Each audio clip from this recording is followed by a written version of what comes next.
Bueno, muy buenas tardes, queridos amigos que te la cuenten. Aquí una vez más con una entrevista, esta vez con un casi compatriota, digo, pero al menos hispanoamericano.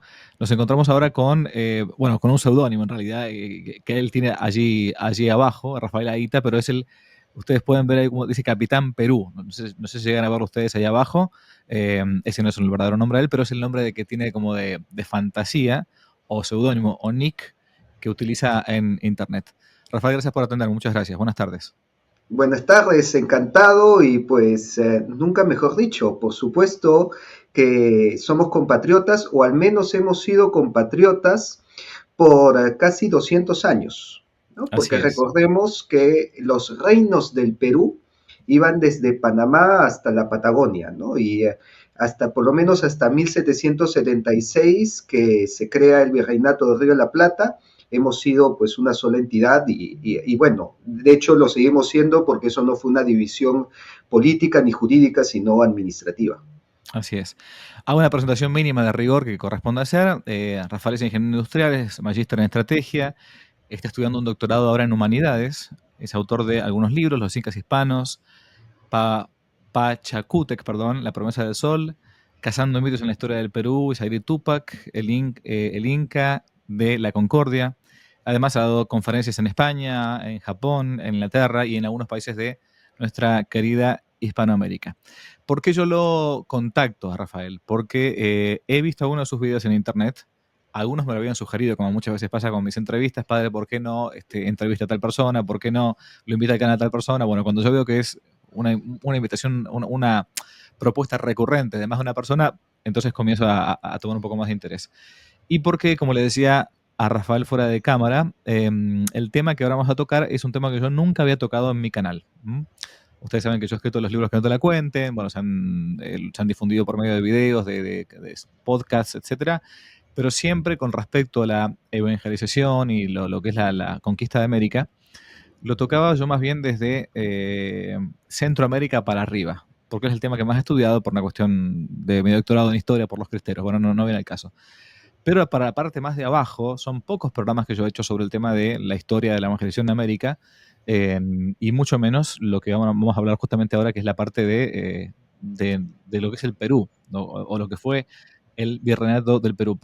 Para que sepan, de entrada, no, por las dudas los digo, acuérdense, lo que repetimos siempre acá, las Indias no fueron colonias, ¿no? O sea, éramos parte de España 100%. Ese mito de que la colonia, el tiempo, aunque uno dice, bueno, el tiempo de la colonia, a veces se nos escapa, como en realidad es una expresión, pero colonias eran las de Estados Unidos, no eran las de Hispanoamérica.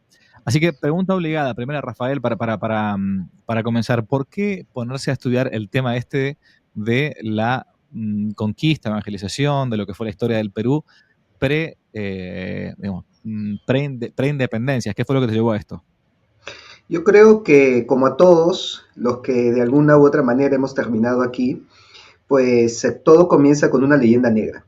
Mm, Es que era casi hegemónico que en la educación, en los colegios, incluso yo diría en los colegios religiosos, se enseñaba pues de que la religión se impuso a sangre y fuego, ¿no? Y eso yo siendo católico ya lo había aceptado, ¿no? Como de repente, como una mancha, como algo que no quería recordar, pero como una verdad histórica.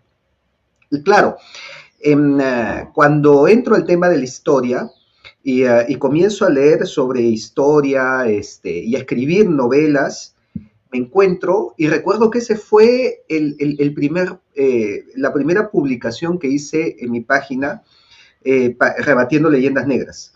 Encuentro que el Tribunal de la Inquisición de Lima, que actuaba en todo el Perú, había ejecutado 32 personas en total, de las cuales 30 eran extranjeros, europeos, eran franceses, ingleses, portugueses y holandeses, y dos eran criollos, uno de Lima y uno de Tucumán.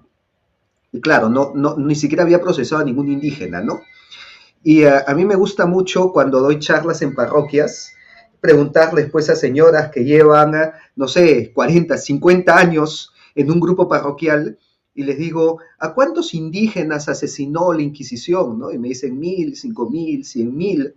Y cuando les digo cero, porque no eran ni siquiera procesados, porque estaba prohibido por las leyes de Indias, abren los ojos, ¿no? Se quedan, y sí, fue mi primera reacción en aquel momento.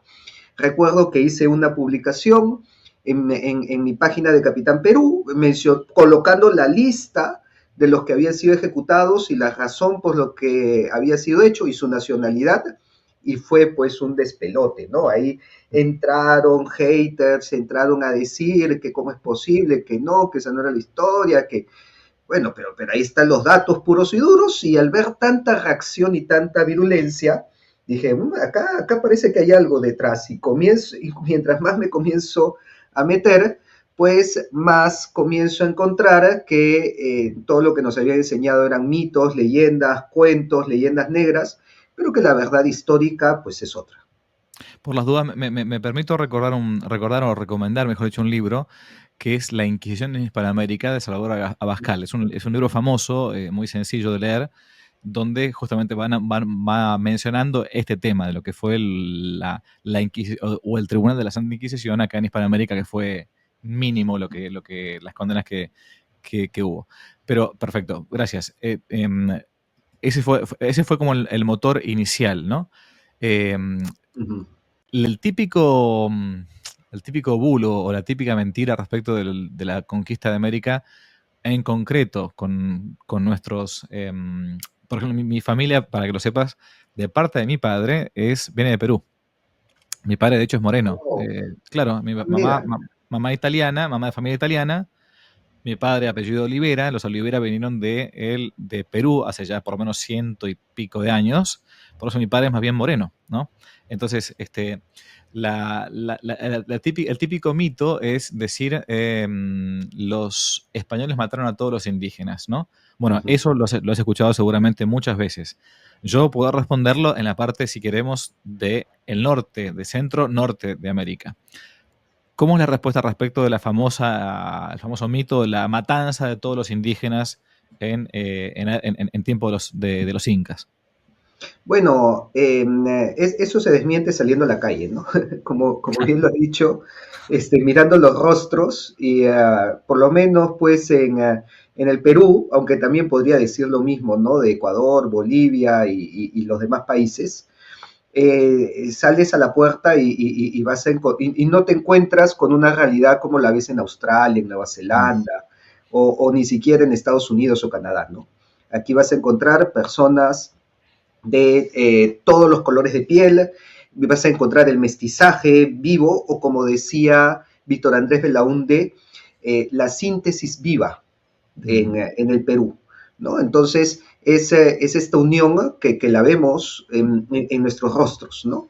Y claro, eso no solamente se extiende pues a los naturales, ¿no? A las personas pues que eran autóctonas de nuestro territorio, a la población andina, incluso con los incas, porque mucho se nos dice, ¿no? Mucho se nos dice que el último inca fue Atahualpa, ¿no?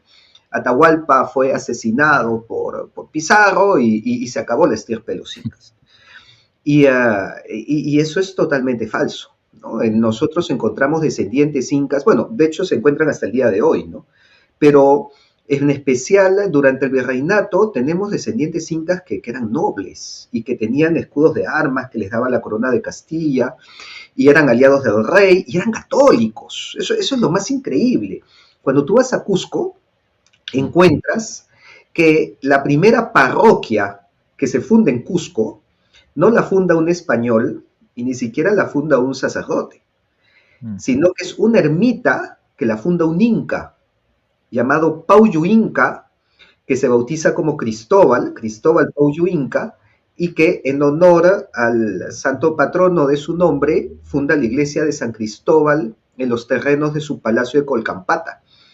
Y es que ahí te encuentras que los primeros en convertirse en el Cusco fue la élite incaica. Mm. No fueron, no, acá no viene el tema, pues no, que les impusieron a la fuerza, porque la élite incaica tenía más poder que los españoles. Lo que pasa es que estaban en guerra entre ellos y necesitaban aliados. Mm. Entonces se alían con Pizarro y en parte de esa alianza era adoptar la fe, que incluso después podemos explicar cuáles eran los elementos de coincidencia que ellos tenían con sus propias creencias, pero que al final de cuentas tú vas a los museos de Cusco y encuentras cuadros, y acá voy a compartir un cuadro, Sí, sí. A ver seguro si va te a puedo dar la... vamos a ver cómo hago para que puedas presentar. aparecer abajo, ¿no? Aquí Ok, justo donde a ver si está mi puedes. pantalla inferior, va a aparecer la imagen, ¿no? Ahí ya la Ujú. estoy compartiendo. Esta imagen eh, que se tiene que subir, ¿no? Ahí está. Esta imagen es desconocida incluso en el Perú. A pesar de que está en el Museo Inca de Cusco, pero cuando yo la muestro, la gran mayoría queda estupefacto y me dice, ¿esto cuándo ocurrió? Esto no puede ser. Porque aquí claramente vemos a un inca, ¿no? Vestido como tal, con el uncu, que era este camisón sin mangas, con la mascapaicha, que es la borla del inca, ¿no? La corona que usaban sobre la sien, pero en la mano derecha está sosteniendo una cruz, y en Ujú. la mano izquierda está sosteniendo el escudo de armas que le había dado la corona de Castilla. Y es que este señor, muchos dicen, oye, pero esto no es Atahualpa, ¿no? Atahualpa, pues, el único inca que se bautizó, según nos cuenta la historia. Y dice, no, pues es que después de Atahualpa, la élite inca en Cusco, lejos, pues, de ser masacrada por los españoles, se convirtieron en sus aliados, se bautizaron y se retrataron en los cuadros como orgullosos católicos, con una cruz en la mano derecha. Este personaje en específico se llama Alonso Chihuanto Painca, descendiente del tercer Inca, Yoque Yupanqui, y que en sus cuadros se describían como Inca caballero católico por la gracia de Dios. Imagínate, eso estamos hablando de las élites incaicas en el siglo XVI. Algo que obviamente ha sido borrado, que nadie nos dice, nadie nos cuenta, pero que la evidencia la tenemos en los cuadros, la tenemos en los documentos, la tenemos en los escudos de armas. A mí me gusta mucho repasar los escudos de armas de la élite inca porque ahí ves el sincretismo y el mestizaje que había, ¿no? Este escudo en la parte inferior tiene el escudo inca, o sea que es esta borla roja, que es la misma que él usa sobre la sien, ¿no? En la frente. Ese era el signo del poder imperial inca, pero arriba tenemos el águila bicéfala, que es el escudo de los Austrias. Y por lo tanto ves pues esa unión, esa alianza política que existía, la vemos también en la heráldica. Impresionante, impresionante. O sea que la evangelización respecto de los incas no fue entonces uno a uno, sino que como fue con la época de los francos, con Clodoveo en Francia, por ejemplo, fue desde la cabeza hacia los miembros y no de los miembros a la cabeza. Sí, eso Ujú. lo explica un artículo muy interesante que se llama Más vale un curaca que 100 frailes. Mm. Y en este artículo te menciona que era mucho más eficiente ir donde el curaca, evangelizar al curaca, y cuando el curaca se convertía, todos los que estaban debajo de él también se convertían. Un poco también como en la época de Cornelio, ¿no? Que se bautizaba él y toda su casa. Dice lo mismo de los incas. Se Mm. bautizaba Pauyo Inca y se bautizaba su casa, sus siervos y sus seguidores, ¿no? Ujú. Entonces, la conversión de un inca o la conversión de un curaca te podía llevar pues a 5.000 bautizos fácilmente, ¿no? Porque al curaca lo seguía toda su comunidad. Es lo habitual lo que sucede cuando son sociedades bien, digamos, jerarquizadas, ¿no? O sea, Ujú. cuando está cuando la cabeza se convierte todo el mundo. Así como pasó en su momento con el famoso Mateo Ricci, un gran jesuita que fue a la Ujú. China y que estuvo a punto de convertir al emperador de China, y si se convertía el emperador, toda China hoy era católica. Lamentablemente eso no terminó pasando. O lo que pasa todavía al día de hoy por ejemplo, en África. En África, en muchos lugares donde uno tiene que ir primero a pedir permiso al jefe de la tribu, y si el jefe de la tribu se convierte, bueno, prácticamente, obviamente después, no basta con la mera conversión al cristianismo, con la derramar el agua del bautismo. Después hace falta toda la educación y digamos, el apostolado, el trabajo evangélico de catequesis, para que si no son como bárbaros bautizados simplemente, ¿no? Como pasa hoy en día Claro, muchas veces en muchas parroquias, por cierto, que nadie sabe bien qué es lo que es ser católico. Bueno, más o incluso en menos. nuestras ciudades. Sí, absolutamente Sí. de acuerdo. Eh, entonces, una cosa que me interesaba es, o sea, que plantear primero que no fue la evangelización, o mejor dicho, el bautismo por la fuerza, eso claramente fue así, de la cabeza Ujú, hacia los miembros poco a poco. Segunda cosa, muy parecido a lo que pasó en México, cuando, porque por alianzas terminan convirtiéndose algunos o haciéndose cercanos al conquistador, como en este caso Pizarro en el Perú, ¿no? Y ujú. después poco a poco Perú terminó siendo de las quizás de los países más católicos que tenemos en Hispanoamérica, junto quizá con México, ¿no? Digo lo que es Hispanoamérica, no hablo de Brasil en general. Eh, Ahora, la pregunta, que a mí está fuera del libreto, pero es un tema que me interesa a Ujú. mí mucho siempre. Yo estudio bastante el tema de los semina verbi. ¿Qué son los semina verbi? Aquellas como semillas del verbo que Dios fue dándole a algunos pueblos, sobre todo el mundo greco-romano, el mundo clásico, para que después, con ciertas verdades, ellos pudiesen recibir después a Jesucristo, nuestro Señor, ¿no? La predicación. ¿Se encuentra alguna semina verbi, algunas semillas del verbo en el mundo incaico, en el mundo precolombino, que le permitió después a los incas recibir con tanta fuerza el cristianismo? Se encuentran varias. El caso de los incas es interesantísimo porque incluso los mismos cronistas, no solamente los cronistas españoles, cronistas mestizos o descendientes incas, como el Inca Garcilaso la Vega, como Felipe Huamapoma de Ayala, como Juan de Santa Cruz Pachacuti, mencionan que pareciera que el Perú está viviendo una segunda evangelización.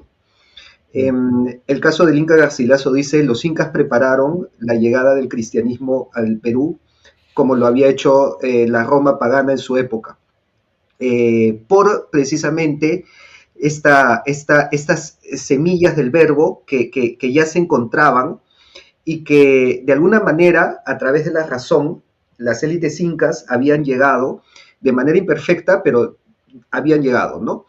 Y esto no se entiende bien incluso el día de hoy cuando nos dicen, pero los incas adoraban al sol. O incluso dicen, pero los incas adoraban a la Pachamama. Y no, de repente en un inicio sí, pero esto cambia con el gran reformador que fue el Inca Pachacútec. Pachacútec, de hecho, él tiene una visión cuando Cusco está siendo atacada, se le aparece el sol y le dice, regresa a Cusco que yo te voy a dar la victoria. Y Pachacútec, en base a esto, cuando obtiene la victoria, hace una imagen del sol, que era una estatua de oro del tamaño de un niño de 10 años, imaginemos, vestido de inca, porque se le había aparecido con todos los signos imperiales, pero que era desmontable. O sea, la Ujú. estatua no era una sola pieza, sino que se abría por la mitad y por dentro era hueca. ¿Por qué? Porque en su interior colocaban las cenizas de los corazones de los gobernantes, de los incas.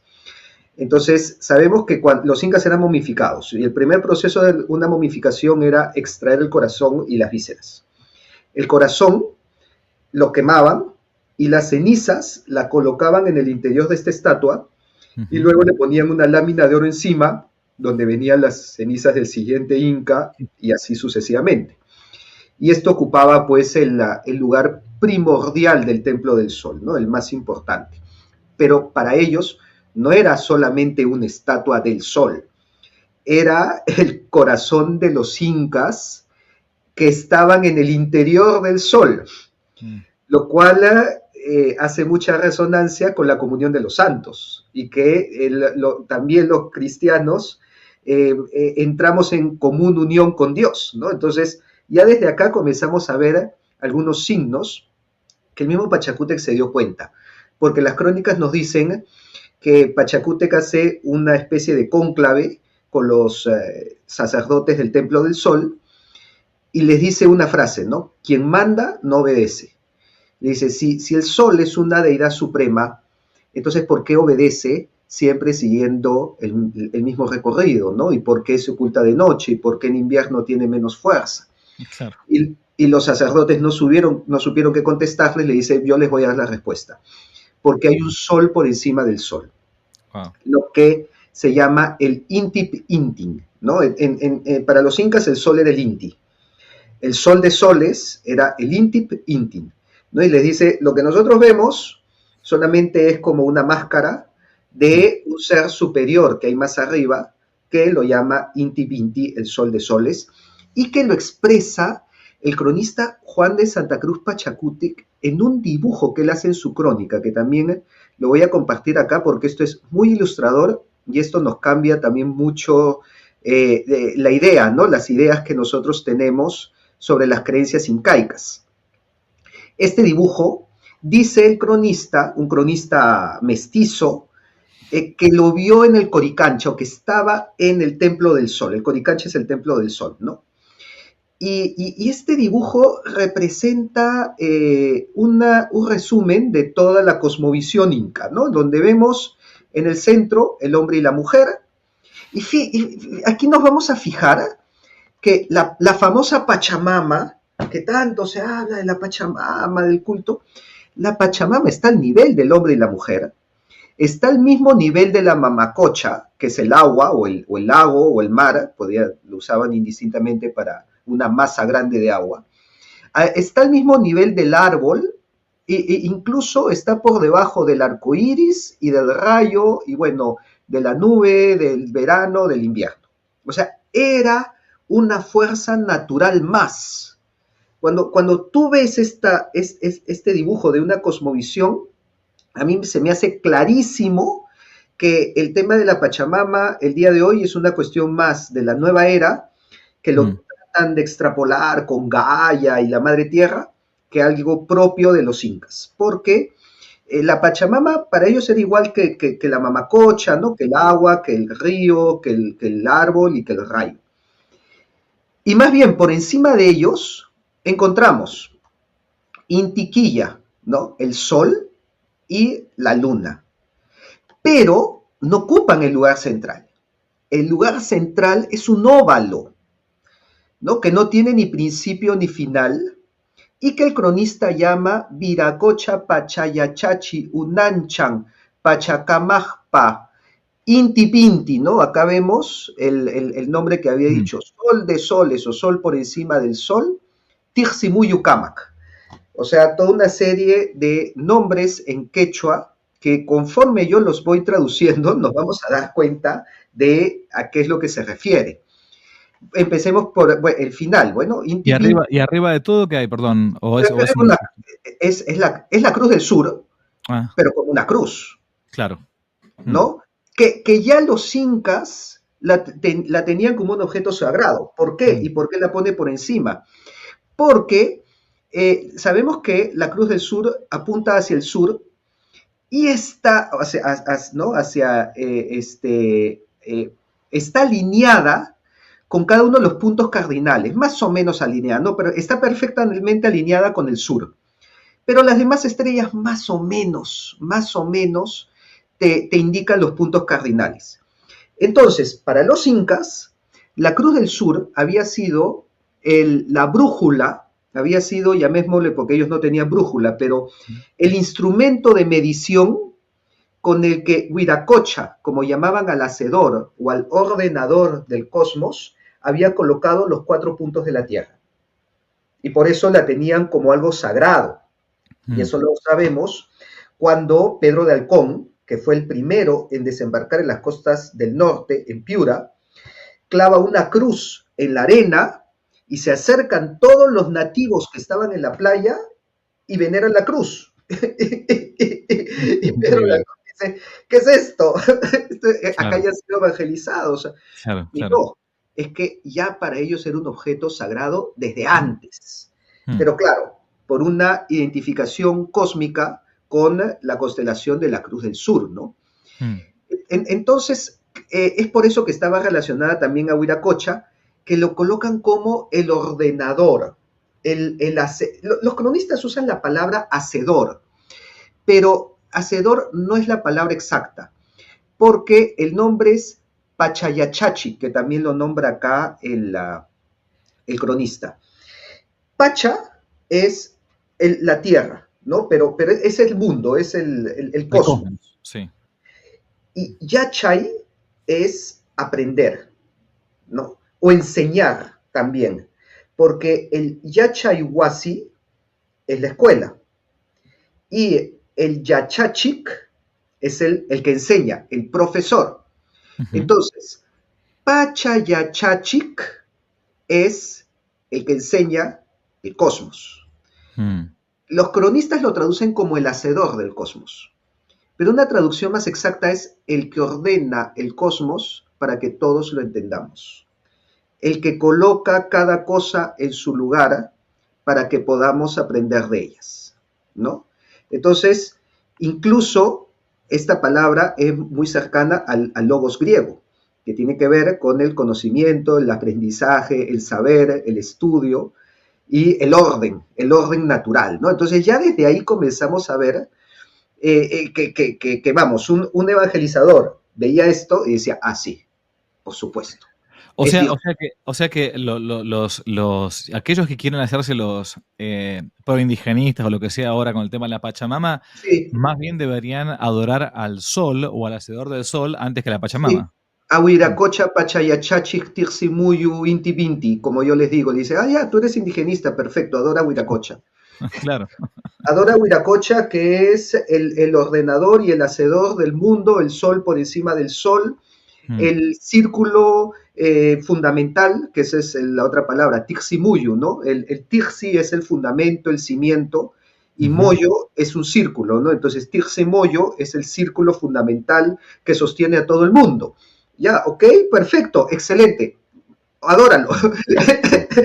¿Tú quieres ser indigenista? Muy bien, ahí está lo que creían los incas. Esto es lo que Claro. tienes Mm. Mira, que creer tal y cual. estamos totalmente de acuerdo. Mm. Mira.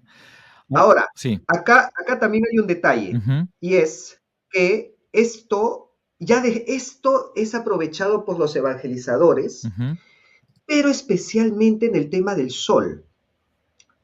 ¿Por qué?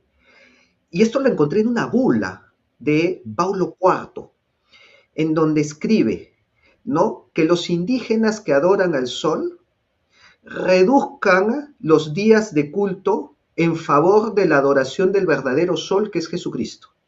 Wow. ¿No? Entonces, el evangelizador, bueno, y obviamente ya teniendo el apoyo del Papa, Mm. venía y le decía, tú conoces al sol y de alguna manera sabes que hay un sol por encima del sol. Él es Jesucristo, que es la luz del mundo, ¿no? Dios de Dios, luz de luz, Ujú. Dios verdadero de Dios verdadero. La luz vino al mundo. La luz del mundo, Él es el sol verdadero. Entonces, Él es al que estamos adorando. Y para ellos les hacía lógica, decía, sí, por supuesto. Claro.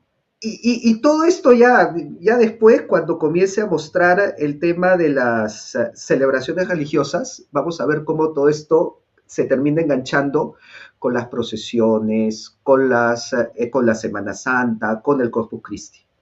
Ujú. Impresionante. ¿Y cómo se fue dando la evangelización ya ahora al pueblo del Perú? O sea, ya no tanto a la cabeza, sino al pueblo. ¿Cómo fue bajando la evangelización? ¿Cómo bajaba? Sí. Eso tenía que ser en su idioma. Mm. O sea, estos, vamos, las órdenes que llegaron jesuitas, mercedarios, agustinos, dominicos, estos señores para mí eran genios, porque los sujetos tuvieron una capacidad de aprender idiomas, y no solamente de aprenderlos, ellos colocaron el idioma en diccionarios y en gramáticas, o sea, lo sistematizaron. Y gracias a eso es que nosotros nos encontramos que lenguas como el náhuatl o el quechua tienen diccionarios y gramáticas antes que el inglés, antes que el alemán, antes que el italiano, en Europa, ¿no? Mm. Antes había un diccionario quechua y antes que el quechua el diccionario náhuatl. No solamente Eh, tienen diccionario, sino que tienen incluso letra. No olvidemos que en claro, Hispanoamérica no existía, esto hay que decirlo no siempre, no existía la existía, letra. sacando un sistema mínimo de grafías de los mayas y con algunos pictogramas o lo que fuera, no había la letra. O sea, uno no podía emitir un concepto en un término escrito, ¿no? Eso es muy importante. O sea, los grandes salvadores de la cultura precolombina, en todo caso, fueron los evangelizadores. Por Porque aquello supuesto, y de los idiomas.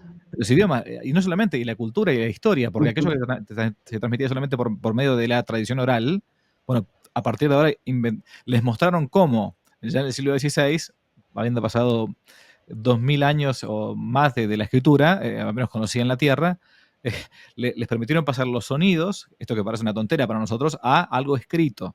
Entonces, bueno, eso fue la Iglesia Católica, por cierto, lo digo, ¿no?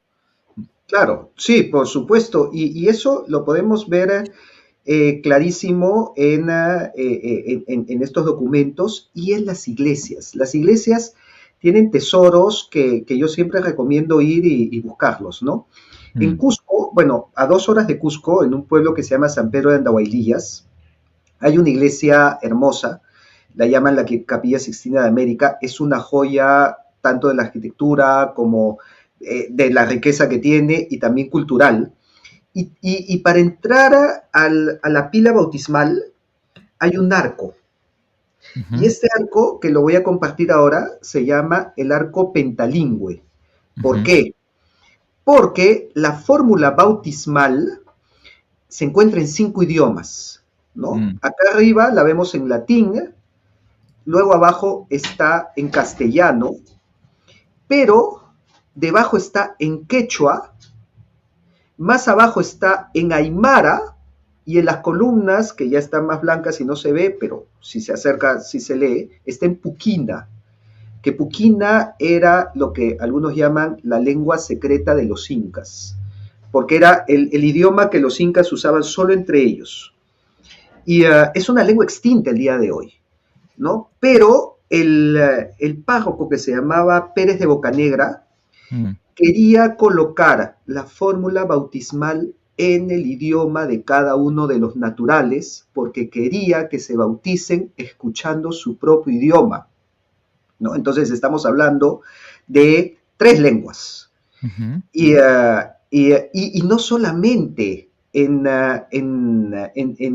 el momento del bautizo. En esta misma parroquia se compone la primera polifonía del mm. continente americano Impresionante. y que se escribe en quechua Wow. y que es un himno a la Virgen María que se llama el Hanaj Pacha Kusikuinin y que se traduce como la alegría del cielo Mm. y que es bellísimo. Hasta el día de hoy se toca en Cusco, en fiestas especiales en la Catedral de Lima, y estamos hablando de un pueblo de Cusco en donde se hace la primera polifonía de América, y no se hace en español, se hace en quechua. Y es Mm. que querían que sean evangelizados, querían que escuchen el evangelio en su propio idioma, porque esto era lo que rompía las barreras, ¿no? Entonces esto era lo que les permitía la atención, captar la atención. Ahora, no fue un proceso fácil. De hecho, fue muchísimo más complicado que con la élite. La élite sí fueron los primeros en concatenar todas las ideas y decir, aquí es. El pueblo no, porque el pueblo no tenía la formación de la élite. Entonces el pueblo creía en cuestiones más tangibles. Y es Mm. por eso que sí es verdad que existió mucho sincretismo, ¿no? Entonces, claro, antes sacaban a la momia del antepasado en procesión. Pero le dijeron, no, que no puede sacar un muerto. Ok, colocaron un santo. Pero al pelo del santo le colocaban pelo natural que era de la momia del muerto. Del muerto, claro. Mm. Entonces, para ellos era como que él es mi antepasado, es mi ancestro, Mm. ¿no? Y unían creencias y encontrábamos ese traslape que de repente lo encontramos hasta el día de hoy, pero que al mismo tiempo ha hecho que en el interior de los Andes, pues el tema de las procesiones y las fiestas patronales no lo ha podido quitar el modernismo, o sea, eso es masivo. Y si el día de hoy vamos a la fiesta del Corpus Christi en el Cusco, es una cuestión impresionante, Mm. es algo que tal vez sea de las más grandes del mundo, porque salen en procesión 15 santos, cada uno representando a uno de los barrios de Cusco, y todos son llevados a la iglesia de San Pedro, donde los espera San Pedro con la Virgen María. Mm. Y cada barrio eh, desfila delante de ambos porque el santo le tiene que rendir cuentas a la Virgen y a San Pedro de cómo se han portado en ese año. Y luego que hacen todo eso, se juntan a buscar a Jesucristo en la Mm. Plaza Mayor, en donde está dando el Corpus Christi, está saliendo en procesión y todos los santos llegan detrás a acompañar, ¿no? Una cuestión maravillosa, es masiva, es increíble. Y eso es algo que hasta el día de hoy, acabo yo de estar hace un par de años en el Corpus Christi y es totalmente impresionante. ¿Cómo hacían los españoles? Porque una cosa también a ver, el misionero intenta mantener o rescatar todo lo humano de una Uh -huh. cultura incluso distinta, ¿no?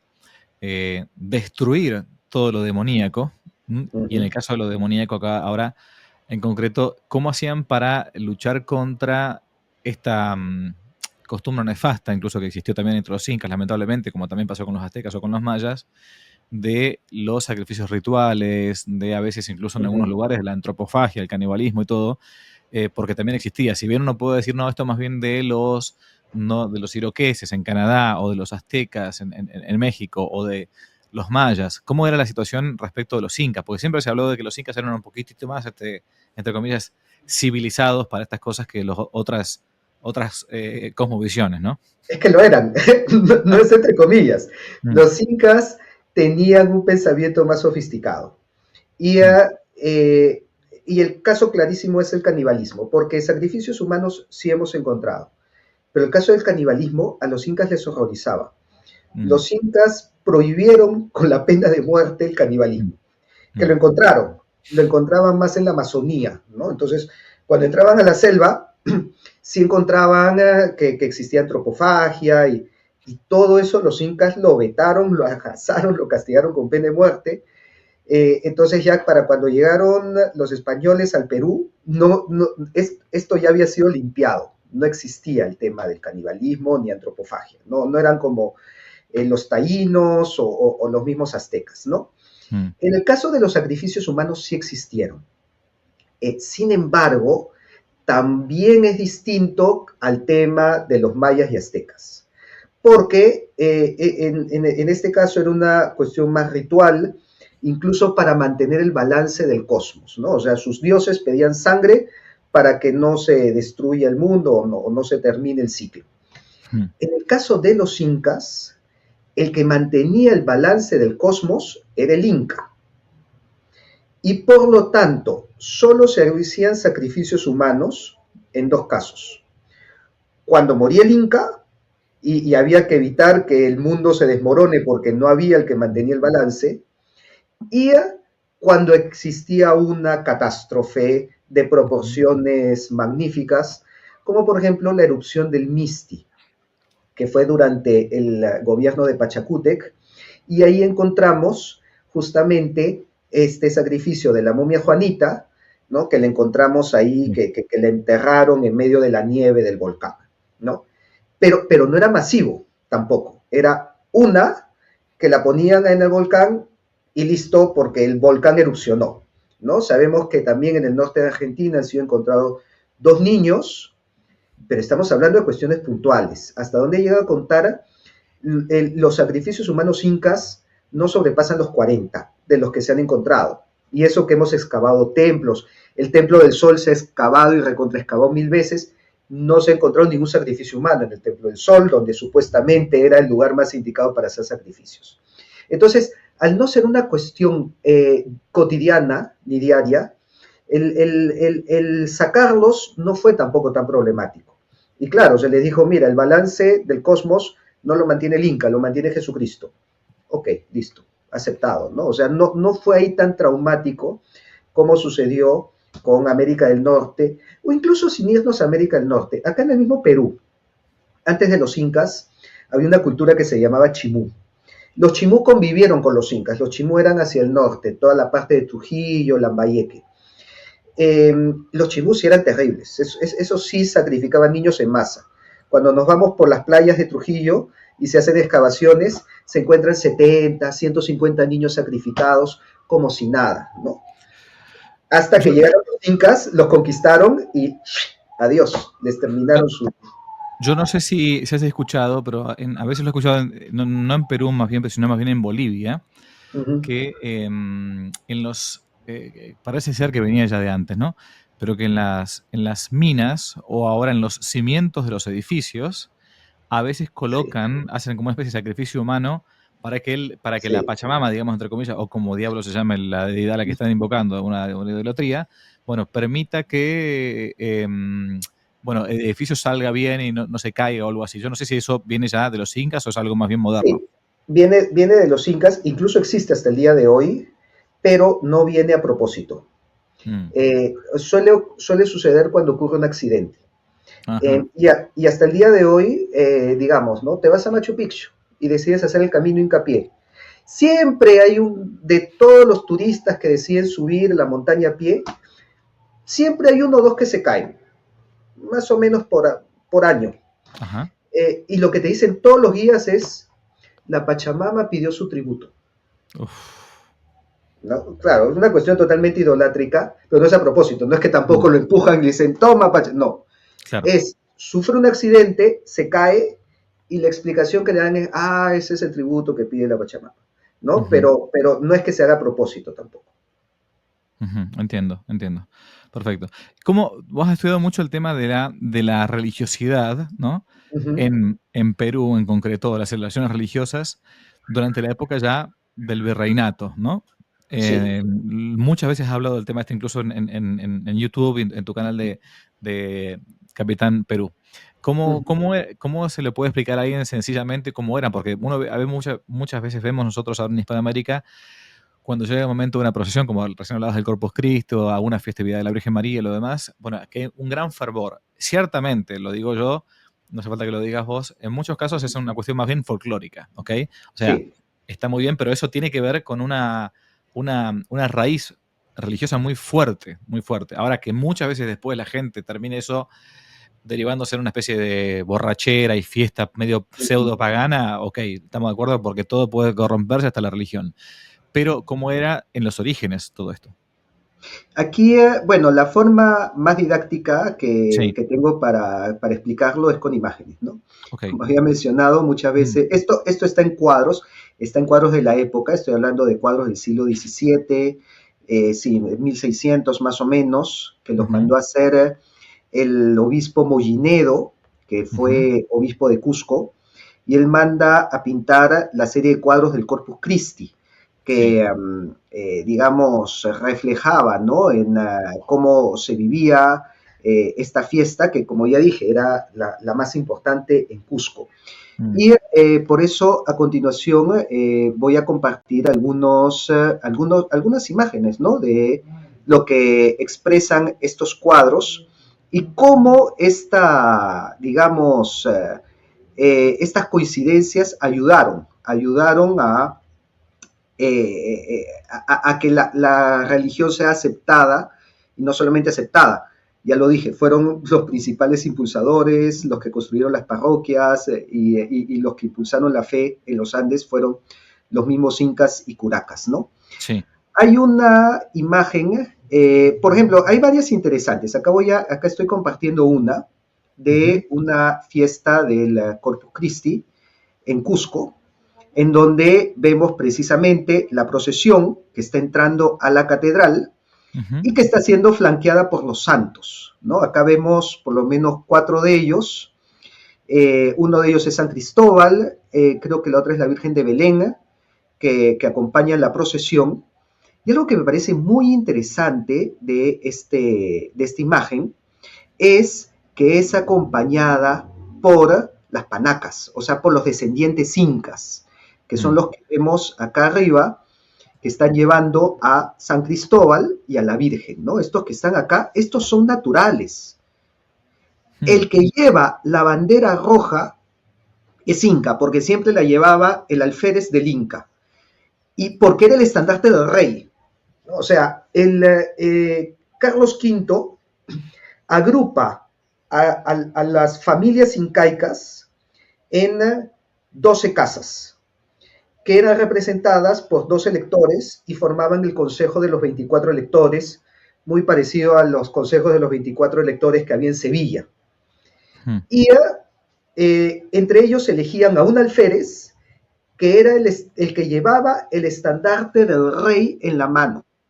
Y por lo tanto hablaba a nombre del rey y tenía todas las prerrogativas de un noble. Se llamaba el alférez real del Inca. Y más abajo vemos otro grupo de naturales vestidos, ¿no?, con sus plumajes y sus insignias características, pero que llevaban lanzas. Ellos eran los cañaris. Los cañaris eran el cuerpo de seguridad en la procesión. Y lo más interesante es que están llevando una bandera que lleva un aspa de Borgoña.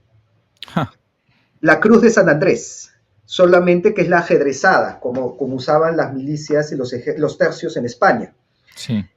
Y yo siempre muestro esta imagen cada vez que me dicen que el aspa de Borgoña es racista contra los indígenas, ¿no? Y decían, sí, mira quién llevaba el aspa de Borgoña. Y a ver, dime que esto es una cuestión racial o de discriminación contra los indígenas, ¿no? Esto, pues, es clarísimo desde los inicios. Luego, hay otra que me gusta más todavía, ¿no? ¿Por qué? Porque es una procesión también del Corpus, ¿no? Aquí la estoy mostrando, donde se encuentra el alférez real del Inca también, y donde vemos que la procesión es una procesión del Corpus Christi, es totalmente cosmopolita, ¿no? O sea, nosotros vemos los rostros del público, sí, y encontramos pues una ciudad en donde, como decía el día de hoy, vemos todas las tonalidades de piel que convivían dentro de, no existía esta cuestión que tanto énfasis se hace ahora del racismo, de la exclusión. Acá los vemos a todos ellos dentro de la procesión. Están llevando, ¿no?, la custodia, pero vemos que la custodia está siendo atacada por un moro. Ajá, sí.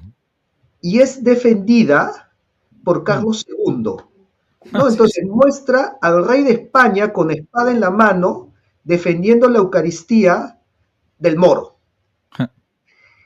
Y justo debajo, ahora, claro, a ver, acá voy a retomar lo que había dicho sobre el tema de las creencias incaicas del sol de soles, del sol por encima del sol. Y ponte los zapatos de un descendiente inca del siglo XVI que venía con todo eso en la cabeza y que veía que sacaban en procesión a la Eucaristía en la custodia con forma de sol como la vemos acá. Y él preguntaba, ¿qué es eso? Y le decían, ahí está Dios. Entonces, él le dice, sí, ok, sí, por supuesto, es lo que yo creo también, ¿no? ¿Y quién es? Es Jesucristo, que es el sol que nos nace de lo alto, como dice el cántico de Zacarías. Entonces, los descendientes incas encontraron una plena lógica en esto. Y lo retratan, a mí me parece de manera maravillosa, porque en la procesión está el alférez del Inca, otra vez con la bandera roja, que era la bandera de la conquista, la bandera del rey, pero no lleva la corona del Inca sobre la sien, la corona que ya habíamos visto en el cuadro anterior que llevaba Alonso Chihuahua Inca, esa borla de color rojo. Sí. La corona está en una almohadilla que la lleva un ciervo en sus manos. Y justo el autor la coloca debajo de la Eucaristía. Y por lo tanto es el Inca colocando la corona, su corona, a los pies de Cristo Eucaristía. Impresionante. Maravilloso. A mí esto me parece maravilloso porque resume todo lo que es la evangelización y cómo lograron reconocer en Jesucristo todo lo que ellos creían de antes, que llegaba a su plenitud y que no solamente se expresa en este cuadro, en los cuadros sobre las dinastías de los incas está exactamente el mismo concepto, porque en esa época no es como se nos enseña ahora. Que vinieron los españoles a destruir y a borrar toda la memoria de lo anterior. en esa época se dibujaba a los 14 incas y después de Atahualpa se dibujaba a Carlos V, Felipe II y a los demás reyes de España como sucesores de los incas. Mm. Una cosa que también nos rompe con todo lo que nos han enseñado, porque a mí también me enseñaron, no, pero que los españoles borraron todo lo anterior. A ver, vamos, si hubieran querido borrar todo lo anterior, no van a dibujar a los reyes después de los incas. Un detalle que quiero marcar, porque capaz que Ujú. ya lo conocen. Después de las. Bueno, hubo primero una autonomía cuando fue el tema de España, ¿no?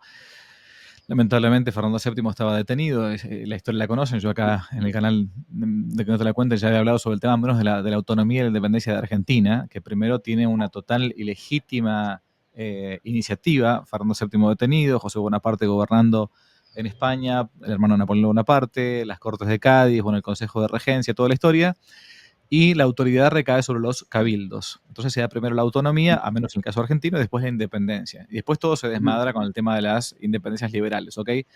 Pero la iniciativa o lo primordial siempre fue estar junto con España. O sea, para no ser vasallo de Francia, de Napoleón Bonaparte, Sí. bueno, que simplemente aplicamos las leyes que existían, las leyes de Indias, y el poder recae en los cabildos hasta tanto el rey que estaba detenido en Ujú. España, bueno, no recuperaba su libertad porque no había dejado ningún tipo de regente o digamos, de vicario. Ok, bueno, cuando se da todo el tema después de las independencias, en mi país, en Argentina, un gran prócer, muy católico también y muy bueno, que fue Manuel Belgrano, Ujú. 1816, propone propone en la ciudad de Tucumán, que colocar a un rey constitucional. Pero bueno, uno dirá, pero ok, perfecto, rey constitucional, pero ¿quién era? Era un descendiente de los incas. Ujú. El famoso caso de que cuando el gran Belgrano, que por cierto él ya era nacido por aquí, propone que sea un inca Sí. el rey de estas tierras, ¿no? Digo, a tal punto era esto de que había esa, porque eso fue Hispanoamérica, fue un crisol de razas que como éramos católicos, ¿no? Y los que nos evangelizaban también, nos conquistaban también, bueno, buscaban eso justamente, que nos mezclásemos. Por eso se propone un rey inca para Hispanoamérica, es increíble esto.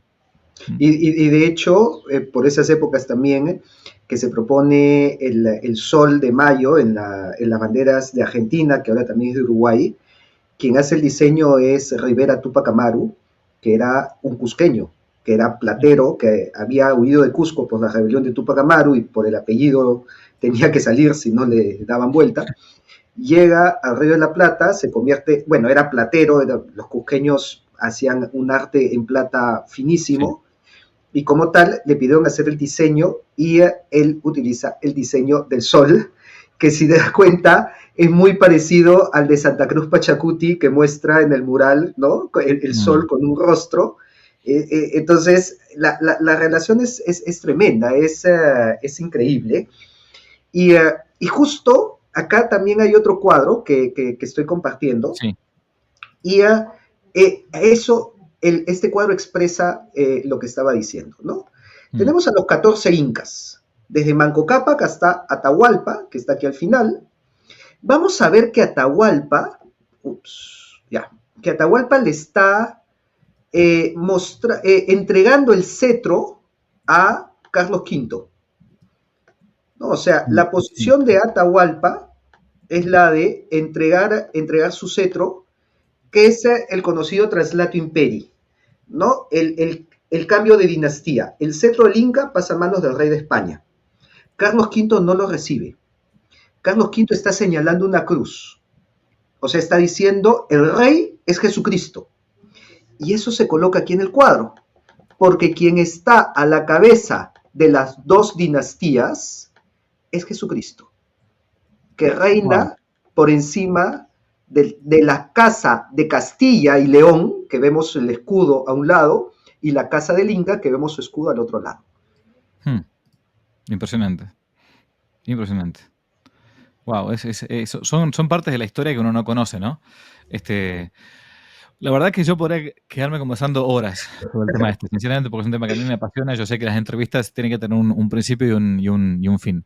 ¿Cómo puede hacer la gente si le interesa el tema? Sobre todo te has enfocado mucho en la historia de Hispanoamérica, ciertamente, pero de tu Perú natal, digamos, ¿no? Lo más propio de cada uno es el amor, como decía el padre Castellani, ¿no? Amar la patria es el amor primero y es el postrero amor después de Dios. Y si es crucificado y verdadero, ya son un solo amor, ya no son dos. Lo primero es la patria donde Dios nos ha plantado, ¿no? ¿Cómo puede hacer la gente si quiere seguirte? ¿Dónde puede ir? Así es, por supuesto, los invito a mis canales de Capitán Perú, me van a encontrar como Capitán Perú en Facebook, en YouTube también, en Instagram estoy como Capitán Peruano y en TikTok como Capitán-Perú.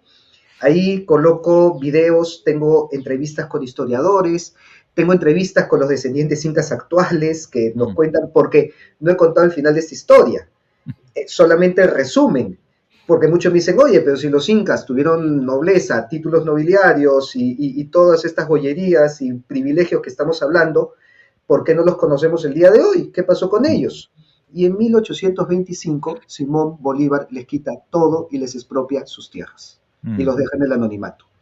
Tengo una entrevista con una familia de descendientes incas que me dicen que ellos tienen los papeles de cómo su familia le hizo un juicio a Bolívar por quitarles todo a los descendientes incas. O sea, cosas así muy reveladoras, bueno, sobre la hispanidad y sobre la unión de lo hispano con lo andino. Por si acaso, cuando nos digan de que los enemigos de los españoles fueron los incas, eso es leyenda negra. Los primeros en convertirse y los más leales, aliados al rey, incluso durante los procesos de independencia, los que pelearon a favor del rey, eran los descendientes incas, eran las panacas. El sur del Perú fue realista hasta 1824 e incluso después, porque hubo un general indígena del Ejército Real del Perú, Antonio Huachaca, que hizo su bastión realista en Ayacucho hasta 1836, más o menos. Estamos hablando 10 años después de Ayacucho, él seguía pagándole tributo al rey de España. Entonces, esas son cosas que nos rompen la cabeza, ¿no? Porque decimos, no, pero si los españoles fueron racistas, vinieron a discriminar. Y encontramos que los naturales eran los mayores aliados y los más grandes realistas hasta el final. Así que esas cosas que no nos cuentan ahí en mi canal de Capitán Perú. Así es. Bueno, esto ha sido conversando con Rafael Aita, Capitán Perú, acerca de la evangelización, sobre todo de su Perú natal. Dios los bendiga mucho, hasta la próxima y que no te la cuenten. Si les gustó el video, aparte de suscribirse, activar la campanita y comentar, en la descripción de este video se van a encontrar con el link de la plataforma Patreon, un modo concreto de apoyar este apostolado que intenta hacer una contrarrevolución cultural y espiritual. Dios les bendiga y que no te la cuenten.